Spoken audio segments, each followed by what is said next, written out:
ఆంధ్రప్రదేశ్ శాసనసభ deputy speaker అయినటువంటి రఘురామకృష్ణరాజు గారు సాక్షి ఎండీ అయినటువంటి భారతిరెడ్డి గారికి అదే విధంగా ఆ యొక్క చీఫ్ ఎడిటర్ వీళ్ళందరూ కూడా లీగల్ నోటీసులు పంపించడం జరిగింది. ఏదైతే ఆయన వ్యక్తిగత ప్రతిష్టకు భంగం కలిగించే విధంగా వార్తా కథనాలు ఆయన గురించి రాశారని దాంట్లో పేర్కొంటూ అనేక విషయాలు కూడా ప్రస్తావించారు. మరి మొత్తానికి ఇదే అంశానికి సంబంధించి మరిన్ని విషయాలు తెలుసుకోవడానికి మనతో ఉన్నారు సోషల్ యాక్టివిస్ట్ శ్రీలీల గారు.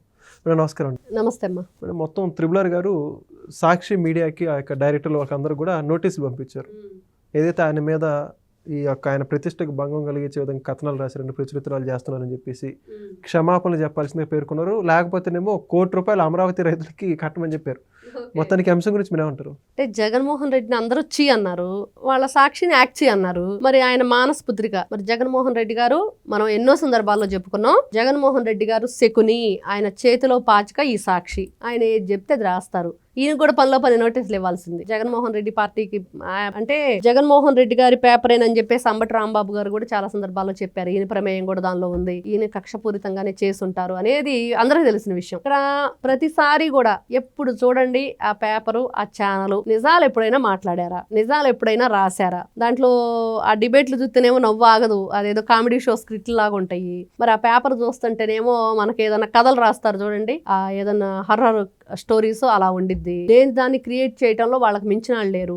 ఏదైనా సినిమాలకు ట్రై చేస్తే బాగా పనికొస్తారు. ఈ రోజున త్రిబులార్ గారి విషయానికి వస్తే ఆయన్ని చావు అంచులు దాకా తీసుకెళ్లారు. జగన్మోహన్ రెడ్డి గారు అధికారంలో ఉన్నప్పుడు నీ సొంత పార్టీ ఎంపీ, మరి నువ్వు చేసే తప్పుల్ని నువ్వు ఈ విధంగా చేస్తున్నావు, పరిపాలన కరెక్ట్ గా లేదు జగన్ మార్చుకో అని చెప్పినందుకు ఇంకా ఆయన డైరెక్ట్ అయిపోయారు. ప్రజల మనిషిగా, ప్రజా నాయకుడిగా మరి ఏదైనా తప్పు జరిగినప్పుడు తమ్ముడు తనవాడైన ధర్మం ఉండాలని పార్టీ తనదైన తను ఆ పార్టీలో ఎంపీగా ఉన్నా కూడా వెంటనే రియాక్ట్ అయ్యారు. దాని మీద రచ్చబండ పెట్టారు. మొత్తం మీద జగన్మోహన్ రెడ్డి గారికి ఆ పక్కలో బల్లెలా తయారయ్యాడు రా బాబు ఈయన అని చెప్పేసి అందరం కూడా చాలా హ్యాపీ ఫీల్ అయ్యారు. ఎందుకంటే ఒక మనిషి నిలదీచి అడగగలిగే ధైర్యంగా ఆయన ముందుకు వచ్చాడు అనేది. మరి ఆ రోజును చూస్తే ఆయన బర్త్డే రోజు అందరూ కూడా ఆయన విష్ చేస్తూ ఘనంగా, మన బర్త్డే అంటే మనకు గుర్తుండిపోయే విధంగా ఉండాల్సిన రోజుని జగన్మోహన్ రెడ్డి గారు అందులో ఓపెన్ హార్ట్ సర్జరీ చేయించుకున్న వ్యక్తిని ఎంత దారుణంగా అరెస్ట్ చేసి తీసుకువెళ్ళటం, ఆ రోజున మ్యాన్ హ్యాండ్లింగ్ చేయటం కానివ్వండి, తిప్పి తిప్పి తిప్పి ఆ కార్లో ఎంత దూరం తీసుకెళ్లారో, ఎలా తీసుకెళ్లారో, మరి ఎక్కడి నుంచి ఎక్కడికి తీసుకెళ్లారో అనే ప్లాన్స్ కూడా వాళ్ళు మధ్యలోనే ఏ విధంగా చేశారనేది కూడా చూసాం. ఆ మంచానికి కట్టేసి తీగలతోటి, బైండింగ్ వైరుతోటి మరి దారుణంగా హింసించారు. మరి ఇప్పటికి కూడా ఆ కేసు ఒక కొలిక్కొచ్చిన పాపానుభవలేదు. ఈ రోజున రఘురామకృష్ణరాజు గారు మన ముందు ఉన్నారు అంటే జగన్మోహన్ రెడ్డికి మూడింది. జగన్మోహన్ రెడ్డి టైం బాగలేక ఆయన బ్రతికి బట్టగట్టారు.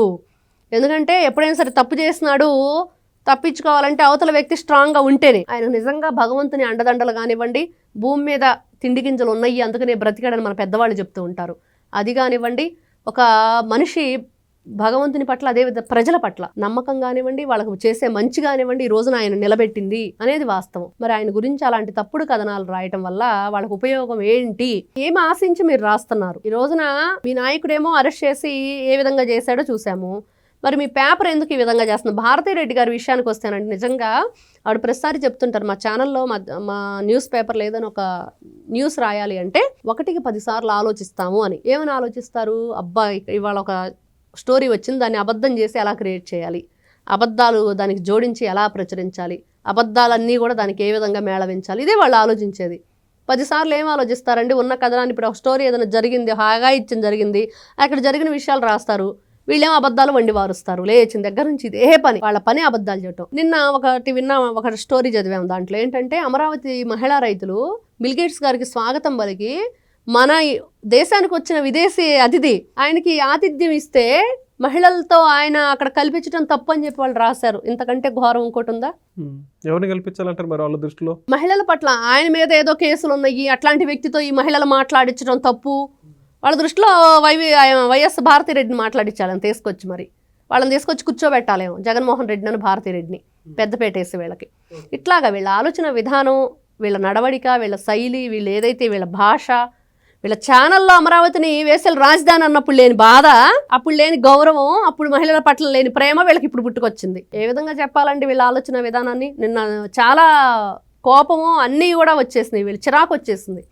ఏదైనా ఒక మాట మాట్లాడితే కనీసం ఒక అర్థం ఉండాలి. మీనింగ్లెస్గా అలా చేస్తే ఎలా అండి?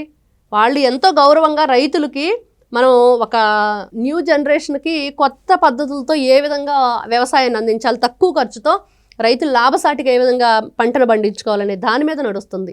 ఆయన బిల్ గేట్స్ ప్రపంచ దేశాల్లోనే అత్యంత శక్తివంతమైన దేశం అమెరికా నుంచి, అక్కడ కూడా ఒక బిలీనియర్ ఆయన, అక్కడి నుంచి వచ్చారు. తన ఆస్తినంతా కూడా పేదలకు ఇచ్చేశారు, 90% ఇచ్చినట్లున్నారు నాకు తెలిసి. మరి అంత గొప్ప వ్యక్తికి మన సభ్యత ఏంటి, మన సంస్కారం ఏంటి, మన భారతీయ సంస్కృతి ఏంటి, అతిథి దేవోభవన్ అంత గొప్పగా చెప్పుకొని వాళ్ళకి ఆతిథ్యం ఇస్తాం.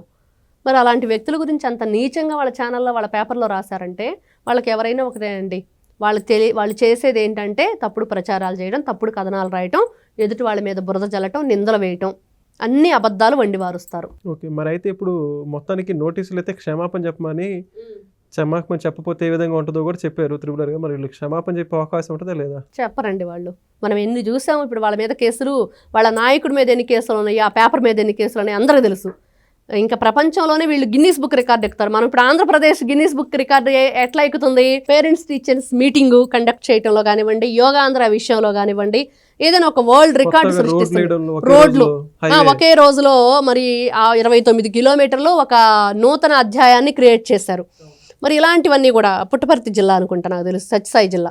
మరి ఇలాంటివన్నీ కూడా చేస్తున్నప్పుడు జగన్మోహన్ రెడ్డి గారు కొత్త రికార్డు సృష్టిస్తారు.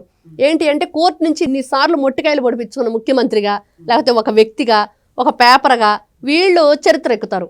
నాకు తెలిసి ఎక్కడా కూడా కోర్టు నుంచి చెప్పుకుంటారండి వాళ్ళందరూ. ఆ సంస్థ మీద ఇవన్నీ కూడా వాళ్ళ అభివృద్ధిని చూసేవారు లేక. ఈ రోజున జగన్మోహన్ రెడ్డి గారు ఈ పేపరు, ఈ ఛానల్ నడవకూడదంటే ఉద్యోగుల చేత కోర్టులో కేసులు వేయించి మా బ్రతుకు దీని మీద కొడుతున్నారు, కడుపు మీద, మేము ఏదో బ్రతుకుతున్నాము, ఇన్ని వేల మంది, ఇన్ని వందల మంది ఉద్యోగులు రోడ్డును పడతారని చెప్పేసి పేపర్ ఛానల్ నడిపించుకుంటున్నాడు. ఇప్పుడు ఆ ఛానల్ ఉన్న ప్లేస్ కూడా వక్ఫ్ భూములకు సంబంధించిందని చెప్పి చెప్తారు అందరూ. మరి ఏం మాట్లాడతాడండి ఆయన? ఏ విధంగా ఈ తప్పుడు కేసులు అవుతాయి? తప్పుడు పనులు చేసి మీరు తప్పుడు వార్తలు రాసి, తప్పుడు వార్తలు చదువుతూ మీరు కదా అట్లాంటి వ్యవహరిస్తున్నారు. ఈ రోజున బొత్స సత్యనారాయణ గారికి నోటీస్ వచ్చినా, సాక్షికి నోటీసులు వచ్చినా, ఇప్పుడు లోకేష్ గారు సాక్షికి నోటీసులు ఇచ్చారా? ఎన్ని కేసుల్లో వాళ్ళు కోర్టుల చుట్టూ తిరుగుతున్నారు. అయినా మాది కుక్క తోక వంకరా అన్నట్లుగా వాళ్ళు ప్రవర్తిస్తున్నారు. ఇలాంటి వ్యక్తులకి క్షమించకూడదు. ఖచ్చితంగా ఈ రోజున ఏదైతే టీటీడీలో మనం ఉద్యోగులు అన్ని మతస్థులకి వేరే ఉద్యోగాలు కల్పన చేసి ఎలా తీసేసామో, ఈ సాక్షి ఛానల్ వాళ్ళకి కూడా వేరే ఉద్యోగాలు ఇచ్చేసి ఛానళ్ళను ఆ పేపర్ క్లోజ్ చేయించాలి. అప్పుడు వాళ్ళకి జగన్మోహన్ రెడ్డి, భారతిరెడ్డి సొంత ఆడబడుచుని తిట్టినా కూడా ఆవిడ అసలు ఎక్కడ బయటకు వచ్చి మాట్లాడటం కానీ, అమరావతి మహిళలంటే ఒక మహిళగా బయటకు వచ్చి కానీ ఎప్పుడు కూడా స్పందించాల. ఇట్లాంటి వాళ్ళని క్షమించకూడదు అనేది ఈ రోజున అందరూ చెప్తున్నమాట. Thank you. నమస్తే. Please subscribe to Leo News for more videos.